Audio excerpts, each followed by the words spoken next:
Alright, welcome back guys. So in the last video we saw how we can add images, right? And so basically we were able to add this image. Now one thing you will notice is when we added the image initially, it was quite large, and to make the image sizable we used the height and the width attribute. Now this does not necessarily reduce the size of the image, it only reduces how the browser, it only affects how the browser presents it, right? The image is still basically the same size. So if you're looking at, let's say you have a large image, and larger images take longer time to load.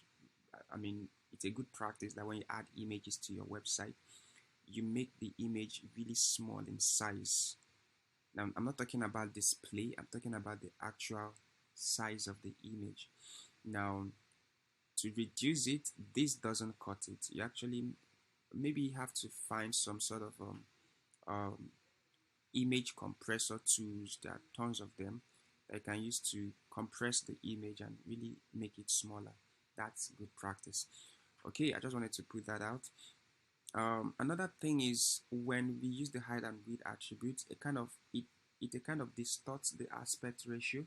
You can see that our bird is looking really tall, and that is something that there's a better way to control that, but we'll talk about that in upcoming videos. So I just wanted to point out those. It's really possible to reduce the size, the actual size of the image. It's also possible to reduce the space that the image takes on your website without distorting the original dimension of the image. Okay, so there's another attribute that the image element takes, and that is the alt attribute. So the alt attribute is an alternative text.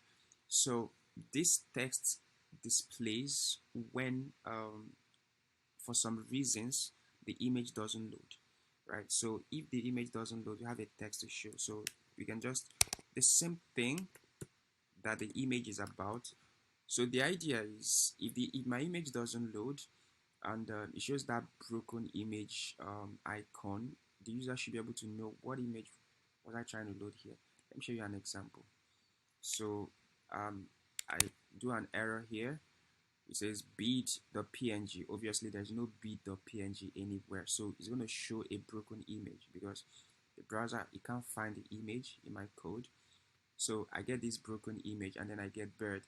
So even though the user cannot see the image, but at least he has an idea of what the image would have been about. He knows, oh, it is supposed to actually be a bird image here. Yeah, so that's the idea of the alt attribute. If it was the alt attribute that added this bird here, and it only shows when the image doesn't load.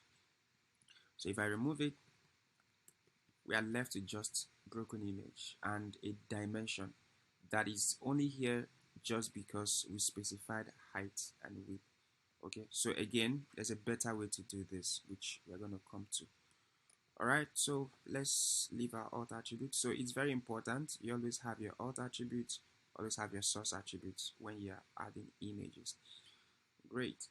So something else I want us to see is sometimes you can use image as the content of an anchor tag.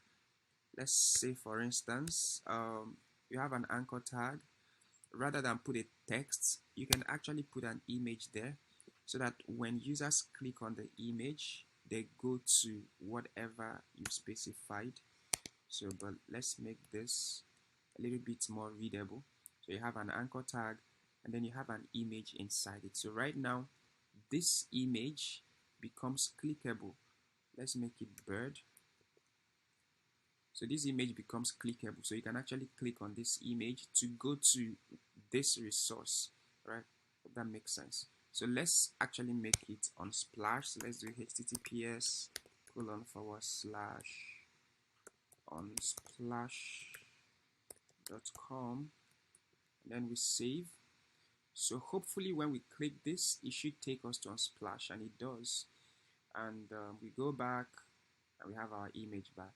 So that's how you use image as a link, or how you make images clickable.